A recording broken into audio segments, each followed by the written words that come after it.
Hope you're having a great day, and welcome to the Ricky Mathews Show, the show that so often, every day, celebrates the men and women who are working so hard to make this state such a great place to live, work, and play. And I do say the state because, the interesting thing is, while the show, as a general rule, tends to focus on coastal Mississippi, I do have guests from time to time that are from other parts of the state. And while they may be working so hard to make coastal Mississippi such a great place to live, work, and play, the reality of it is the coast is an economic engine that drives the state. And this show is a chance to remind people of that and to teach people why that is so true. And so, when the coast is doing well, the state does well. And, honestly, a rising tide lifts all boats, and it's important for the entire state that coastal Mississippi do well. The other reason is that this show will eventually, not in the actually very near future, will start to play on SuperTalk local stations across the state. And I want to make sure we're making coastal Mississippi and the conversations we're having make sense to them in their various communities, whether it be the Mississippi Delta or wherever. Also, from time to time, we'll have guests from those other communities as well.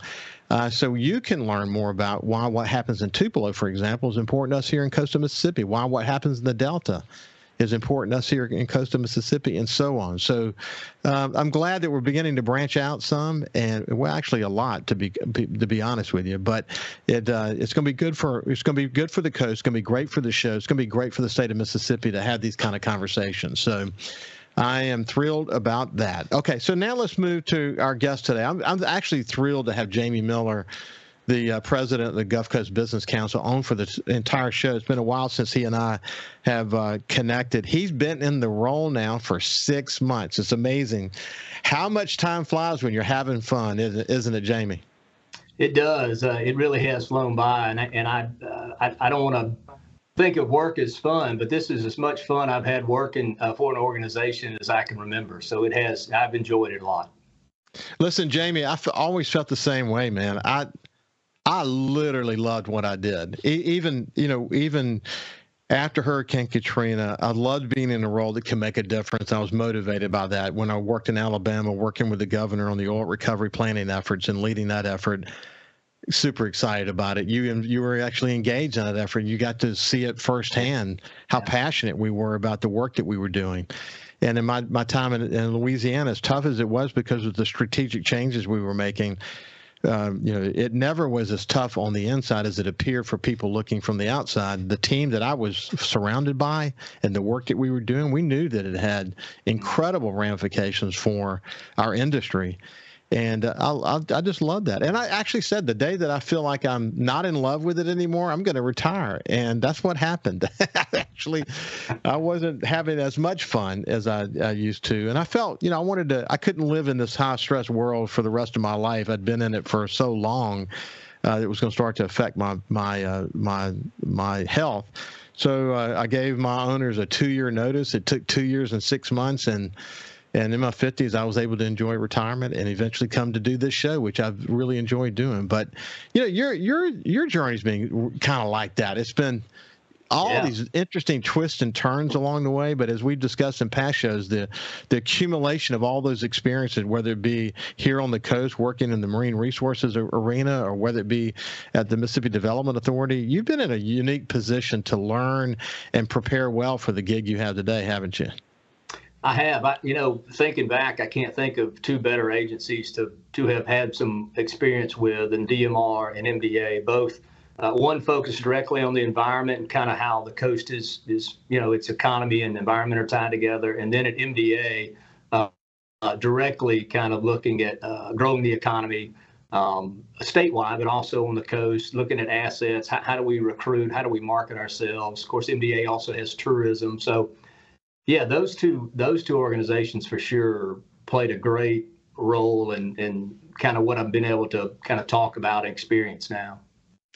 It's I don't care which state you're in, and I've had newspaper responsibilities across 5 states, so I'm in a unique position where I can view it in that way. And the way that politics and connections and relationships and business interests and all these things play out in each of those states, while each have their own approach to it, they're all similar in that it's complicated. They're all similar in that there is this, vast array of connections. And, at the end of the day, the world is really small. I mean, people can think that, we're operating in this big world, but the reality is that everyone knows each other. A lot of them are related to one another. A lot of them have business interests together. And, being good at what you do, you sort of got to know all those things. And actually, just being in the DMR and MDA gives you a chance to really view what it takes to be successful and the layers that are involved in that. And the Gulf Coast Business Council is no different than that. You got to figure out, how do you move forward? How do you continue to move the ball forward and bring people with you, bring people, develop consensus, which is not always easy to do. You've learned a lot about that, haven't you? I have. My goals in organizations, government takes we try to understand the business perspective, business and industry. We have other external political factors, other things that are influencing decisions. But at the Business Council, I have really enjoyed just really focusing on the business and interest side of how business gets done. What are the barriers to our, growing our economy? Being single-minded in a sense that, really what is best for business and industry ultimately ends up being best for the community, an affluent community that takes care of its infrastructure and other things, ultimately is attractive to people. And it's nice to have that singular focus from our executive committee and our board of directors.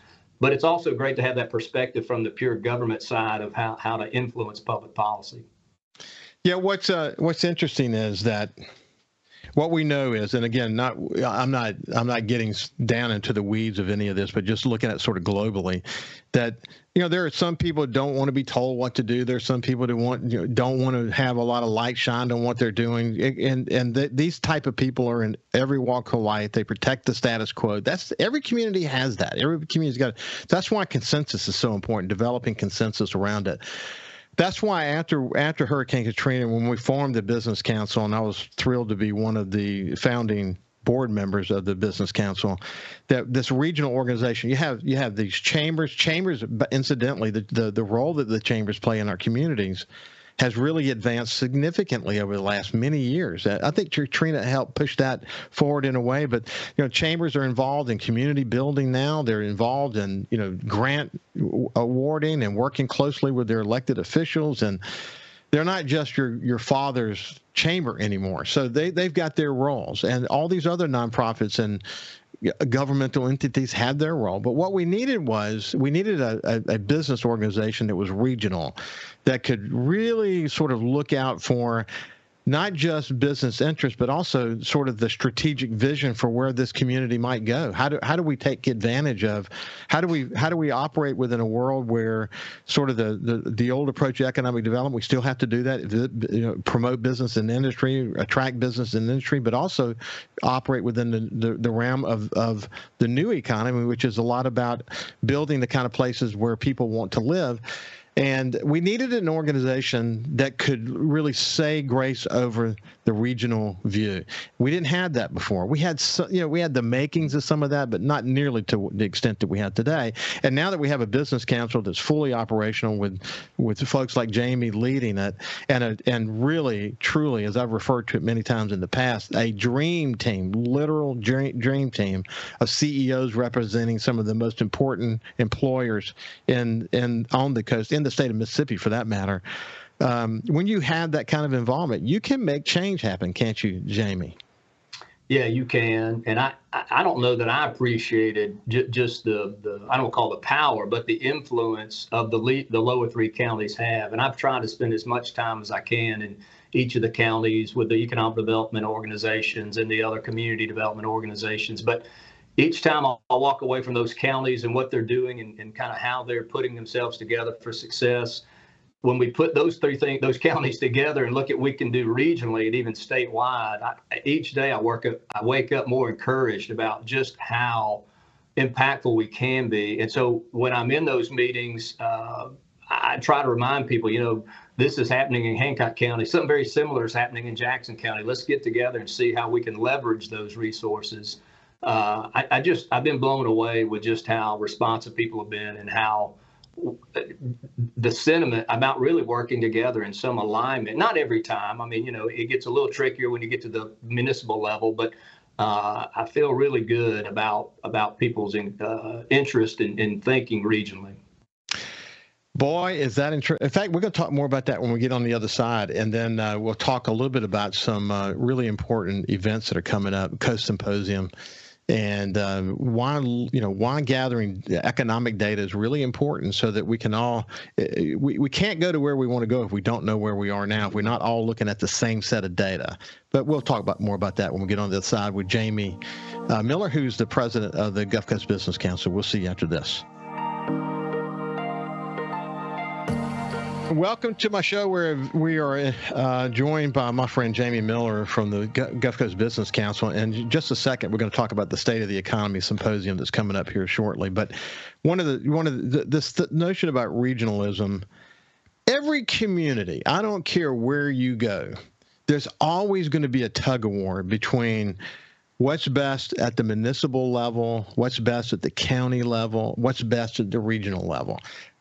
And there's always going to be debates and disagreements and agreements and the need for alignment and communication. It happens wherever you go. That's just the way it is. That's actually the way I would say it is. That's actually democracy in action. That means we're all engaged in a thought about how do we move the ball forward? Now, one thing's for sure, the Business Council, as I said in my speech to the One Coast Award last year, the Business Council is the single organization that will question the status quo. Because if we're satisfied with the status quo, or we're protecting the status quo, we're not advancing the ball. The second thing they're going to do is they're going to be focused on leadership. They're going to bring key leaders like William Yates and Roy Anderson and Jonathan Jones and a long list of others into the conversation on a regular basis to say, and they're going to make statements about what their leadership role is going to be. Anthony Wilson from Mississippi Power, the long list of people that are engaged in that way. And then third, they're going to be super focused on making sure that we are really locked on to the future. And the only way we can go to where we might want to go as a set of communities, the only way we can do that is that we agree on where we are now. And that's why, as you guys work toward the State of the Coast Symposium and aligning around economic data, both good and bad, it reveals challenges for our region. It creates opportunities. There are things to celebrate. But, creating a data point we can all agree to, because if you can't agree on where you are now, you certainly can't go to where you want to go. So let's talk a little bit about the State of the Coast Symposium, Jamie, and what you guys hope to get out of it. I see you got Peter Raschuti that's going to be involved as well. People may not know that name. We can talk about who he is.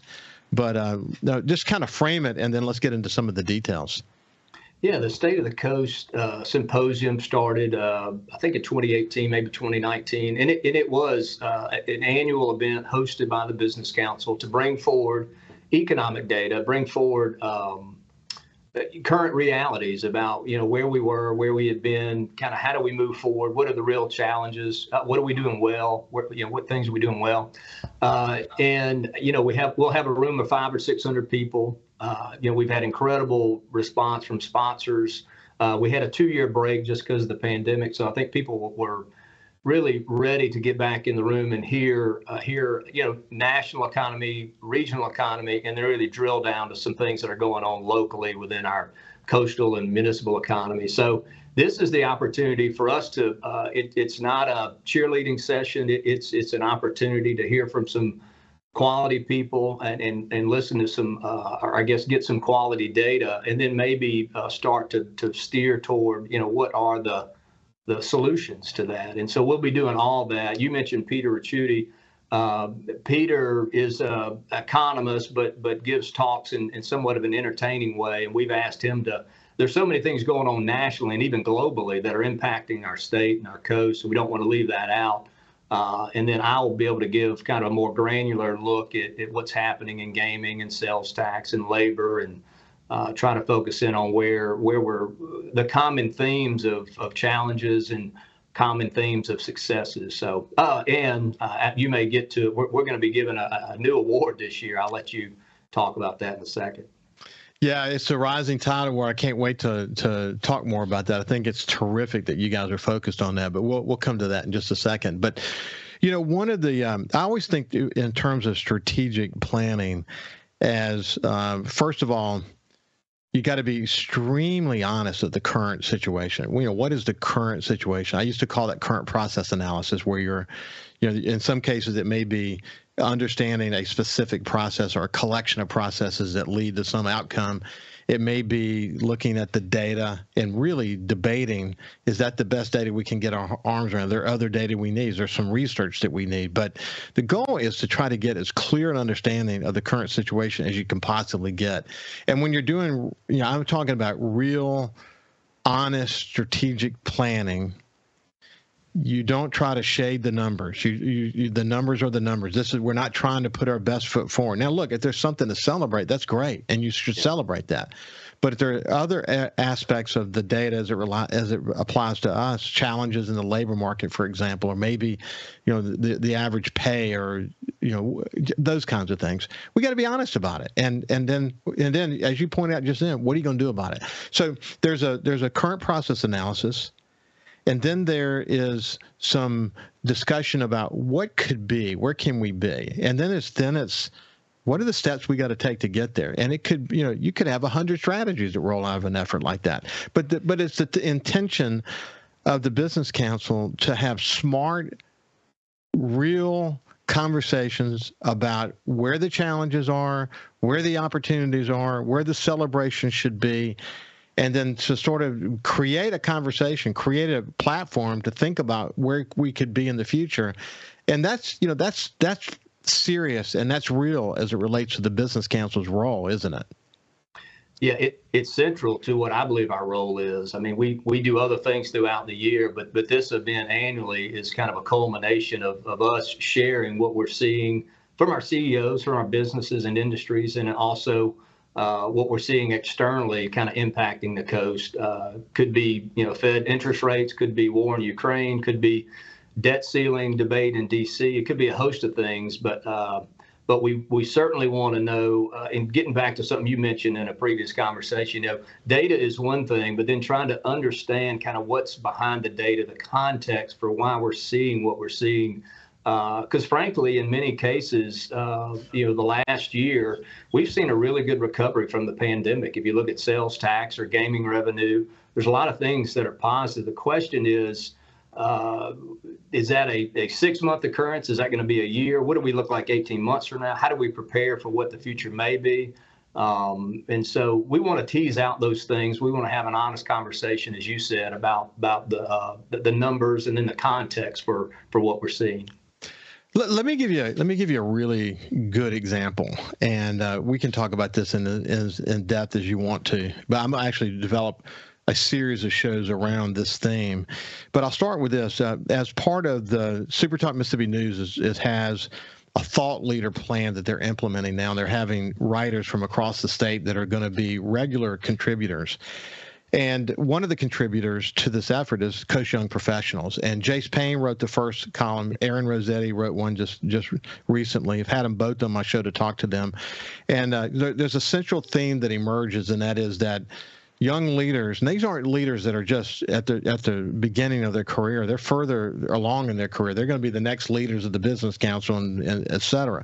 These are leaders that are really emerging, and you watch them. I know you know all these personalities, but this notion around brain drain and us having to take responsibility for the perception of Mississippi and dealing with issues like that. One of the points that they make is that affordable housing is a very, very, very serious issue. They'll probably write a lot more about that in the future. I know that's an issue. It's something we dealt with after Hurricane Katrina. We worried about the availability of housing and the affordability of housing. And here we are so many years later, and it's still very much on the front burner. Let me tell you something that I'm deeply concerned about. I've actually done several shows about it. And I think it's going to be a burning issue for us going forward. And we're going to have to deal with it. Okay. It has to do with the federal flood insurance program and their move toward being actuarially sound. Now, when they rolled out the initial set of increases, they can only increase, I think it's personal is 18% a year and business is 20, 25% or 30, I don't know, but they're doing it in increments. I have to get boned back up on some of the specifics of it, but essentially where they are though is in their effort to be actuarially sound. When they launched it at the beginning of last year, and we got our increases, everyone saw increases. Okay, but what we didn't see is what the target number was going to be. Now let me tell you about my house. I'm 25.1 feet above sea level. Okay, I live on Back Bay. I'm 5.1 feet. My first floor is 5.1 feet above the ABFE. My annual cost before these new changes went into place, my annual cost was $400 a year. We just got the notice for what their target number is for us, $4,000. We were paying $400. It's going to now be $4,000. Look, what's happened is that the implementation of this has been drip, drip, drip. But if you think about the accumulating effect, the snowballing effect of this over the next 5 or 10 years, both for residents and individuals, we got a problem. And I know that Marco Rubio and lots of leaders are focused on it. But, the issue, what's happening is we end up getting sort of the issue of the day in Washington, and people are not as focused on this issue as they need to be. The coast community is going to have to come back together again. I know that Michael Heck and at GNO Inc., has been leading a cross-state effort. We're going to have to get back focused on it. And I'll say one other point I want to make about it and get your feedback when we get on the other side. But this is Jamie Miller, who's the president of the Gulf Coast Business Council. See you after this. Welcome back to the Ricky Mathews Show. I have my friend, the president of the Gulf Coast Business Council, Jamie Miller, with us today. I don't want to get caught up in the weeds, and there's a universal point that I'm going to make about this. But what I was talking about before we went to the break was the new federal flood insurance program. We're in the year 2 of it, and their goal is to be actuarially sound. And senators and representatives from coastal states across America initially expressed their serious concerns about what this meant. We were deeply concerned because going into this, at least with the first statement that most of us who live near water, most of us did not know what the target number was. And when we asked what the target number was, they couldn't tell us what the target number was. So it seemed like they were hiding something.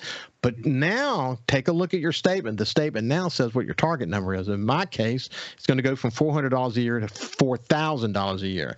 I don't know if everybody's experiencing the same increases that I'm experiencing, but they'll do it in increments. So, it will continue to increase every year. We'll get to a point where, we built to self-insure, so we may end up self-insuring before that. But look, there aren't many people on the coast that can do that. I fully appreciate that.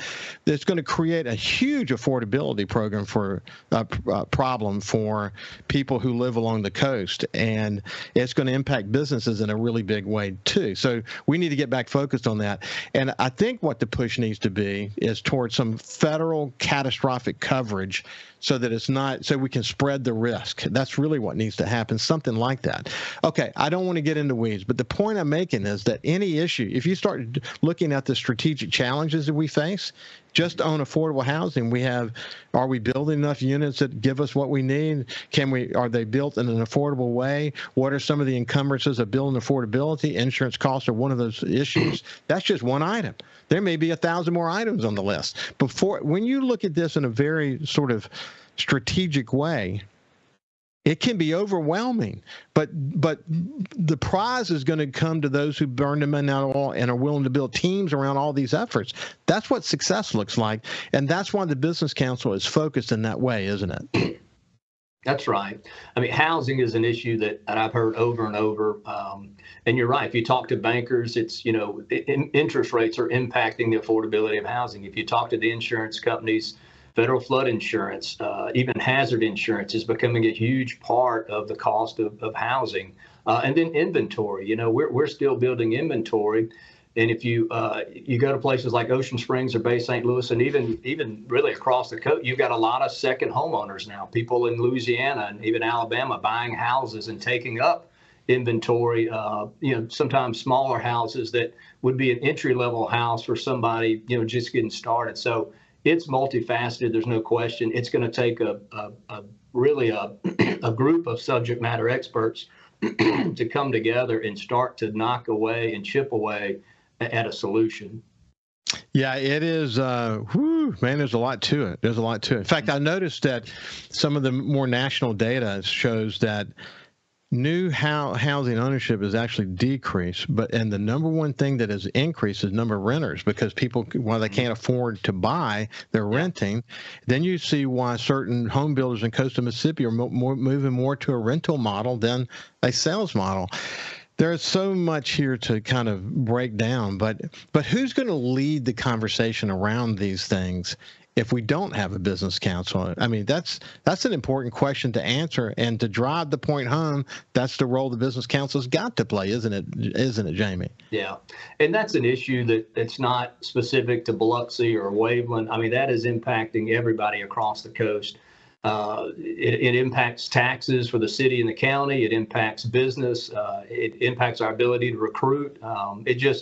It permeates through all the communities. So that's one we all, I think, can agree to get together on. But you're right, it's complicated. It's not going to happen overnight. You've got to have people thinking about it, and then you've got to build a coalition to go tackle that, probably in Jackson and in D.C. and But without the business council, I don't think you can do it individually. I think you're going to have a coalition of a region to do it. So, yeah, there's no doubt about it. You want Billy Hughes and Gulfport, the mayor of Gulfport, to be competitive with Fofo Gillage. You want them to be competitive, but at the same time, on those issues where they share common interests, like, for example, how they might address spring break going forward. Like, I believe, for example, that if the city of Biloxi were to put stringent guidelines in place similar to what they did in Alabama and Florida, and Gulfport and Pasquishan don't do it, then it could be a problem. So, having sort of a joint approach to how we're going to address that as a set of coast communities, I love that we can have competition and fight for money and do all these things, but then on the issues of common, where there's common interest and common good, we can come together. That's why I think it's important that Billy and the mayors in general have sort of said, we buy into the one coast approach. The business council, before Katrina talked about this, certainly after Katrina, that's what the business council was about, one coast. When I became publisher of the Sun Herald in 2001, we launched a strategy called the South Mississippi Strategy, saying that we're going to focus on the region. We're going to improve delivery of the newspaper all across the region so that we could create influence to be able to teach people that we can't fight amongst ourselves. If we fight amongst ourselves, we'll do what we did many, many years ago. And as fight so much, we end up nullifying our voice in Jackson. We can't allow that to happen. So the Business Council plays that important role. And so when you start talking about the state of the economy, it creates so many opportunities to lead around specific line items, and if you're smart, there won't be much rest for the weary, will there? No. Just to play off, this one coast theme, I want to add a caveat to that, and I hope you'll appreciate it. But because you're right, we are better together, and one coast is a kind of common thing to keep in the front of our mind. But I'm going to start introducing what I'm referring to as 12-3-1, 12 incredible cities, 3 fabulous counties, 1 incredible coast. You can use your own adverbs there, adjectives. But I think we have gotten such unique communities that have kind of grown out of Katrina and Ocean Springs, Bay St. Louis, Gulfport and Biloxi downtown, Pascagoula. Each community we've had Diamond Head incorporate recently. I don't want to completely lose that uniqueness and just what's happening in those communities, but also those fold into 3, really incredible counties. But when you put it together, we're still one coast. We still have to share the same water, share the same a lot of the same resources. And when we go to Jackson, I think it speaks more powerfully when we're together. But I'm going to start using that 12-3-1 talking point from time to time, because I just think it's so important to look at what the cities have done just since Katrina. Oh man, yeah. I think that's a great way to look at it. And of course, I talk about that all the time, that the diversity of each of these communities, each has its own unique sense of place. Yeah. And it's amazing how if you think about it, the only city center on the entire coast that wasn't deeply impacted by Hurricane Katrina was Ocean Springs. Yeah. And so it stood as a demonstration project for the others of what a walkable community is. And they've all rebuilt different paces and different approaches. At the end of the day, they're all unique.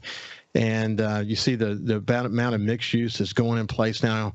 You think the revitalization of Pascagoula, for example, and the work that they're doing there, and the mayor and the chamber and so many others are really focused on, the historic district. And I would think 10 years ago, if you were to tell people that downtown Pascagoula would be a great place to live, they wouldn't have really gotten that. But now if you go there and see for yourself the restaurants and mixed use and all of that, you can't find land in Biloxi today. There's no land in downtown Biloxi.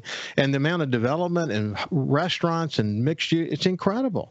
Then you have huge things that are planned for Gulfport, and on and on and on. I mean, it's incredible. But again, the collection of those communities and those counties, the 3 counties that you talk about, is what makes this region so important and so strong. And understanding that diversity, and then understanding our commonalities, simultaneously creating this political entity that cannot be denied, is something we weren't good at 20, 30, 40 years ago. We were better at it today, but we have to work at it, because all it takes is 1 or 2 legislators that say they're on board, but then they go do something else when they get to the legislature. I'm not naming any names. I'm just saying that's the reality you get in, because what you have when you have the 12-3-1 that you just mentioned, you have a lot of political officials that you got to align. You got the boards of supervisors, the senators, the representatives, the mayors, and the city council. Boy, there's a lot of work to be done in aligning people. But if we're good at that, especially around the common issues, and we've got really good leadership in most positions across the state, we can make big time progress, can't we, Jamie? We can. And one effort to do that, to kind of bring mayors together at this year's State of the Coast Economy, we're gonna have a mayor's roundtable. So we're gonna have a roundtable with 12 chairs, and we've invited each of the mayors from the coast county, coast cities to participate. I'm excited about that, actually. We'll talk a little bit more about that on the other side, but what a great way to put into practice this whole notion of 12-3-1. We'll see you after this with James.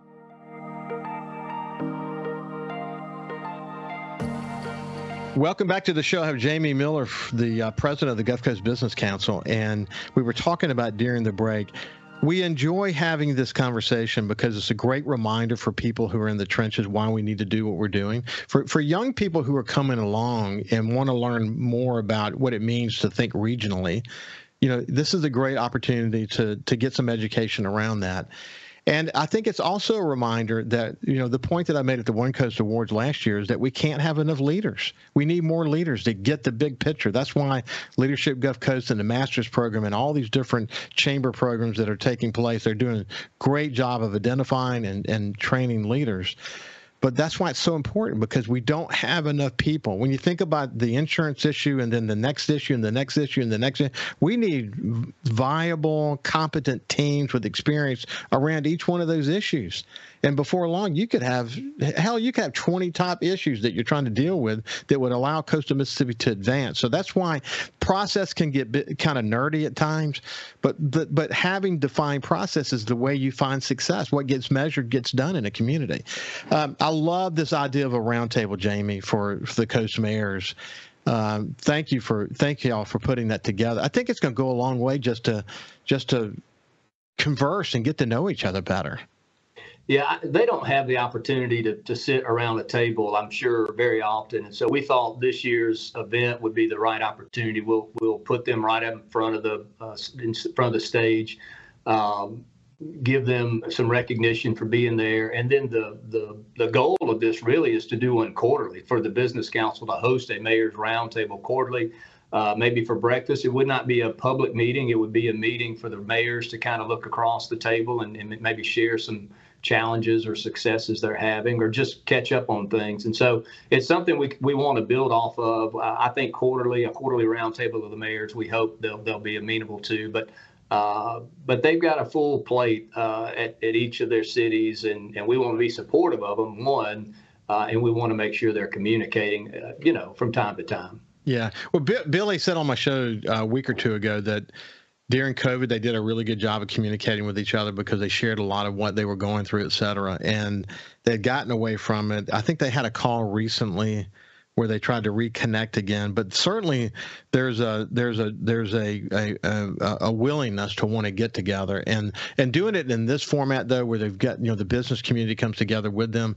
I just think, the informal conversations that will happen before and after, and the reconnections that will be good for all of us, because I think communication is the key to moving this region forward. Tell me about the Rising Tide Award. This is a new award the Business Council will do for the first time this year at our annual event. The Rising Tide Award is you've heard the phrase and said it many times, a rising tide lifts all boats or lifts all ships. And that is the intent or the theme of this award, is to pick, we'll have two individuals each year, a public official and a private sector CEO or company that will be the recipient of the award. And the idea is someone who's demonstrated or taken action recently, maybe in the last year or two, to demonstrate that their time, their resources, their finances have went toward something that was bigger than themselves, maybe bigger than the community they work or live in, that gave some encouragement or gave some impact across the coast. I mean, that's generally the idea of it. It's not a lifetime achievement award. It could go to a very young public official or a young CEO. But we want to encourage and recognize that type of behavior when we see it. And we've, this first year, we believe we've got two really good awardees. And I'm prepared to announce the winner of the awards on your show. Nobody has been made aware of this until now. But this year, the public official who will be receiving the Rising Tide Award is Representative John Reed from Goat Shed. John, as you know, is the appropriations chair for the state house. He saw the largest state budget we've ever had this year, and so and also saw the largest amount of coast fund projects be funded, over $200 million. I mean, he's ultimately working with our coast delegation and statewide on Go Mesa decisions, Gulf Coast Restoration, Tidelands, Restore Act projects, and then he's got all the other state budget to deal with as well. And John has been I think he has become the statesman of our delegation and also of the state. He is a quiet leader, but has a tremendous influence. And every time I've met with him, and others have told me, he really pays attention to what's best for everybody. So we think that's a great selection. And then the private CEO company is Kevin Decker of Ocean Aero. Ocean Aero was recruited from San Diego, and they have relocated their headquarters at the Port of Gulfport, are going through a renovation of a building down there now. They build and manufacture these autonomous unmanned maritime vessels that are sold all over the world. And we thought they were just a great example of blue tech, new diversified economy, higher wage jobs that saw Mississippi and decided, you know what, that's where I want to make an investment. I think that's a place where they can thrive. And I just think there were many people deserving on each side, the public and the private, but we think those two exemplify what we're trying to achieve with the award. Congratulations, first of all, on the award itself.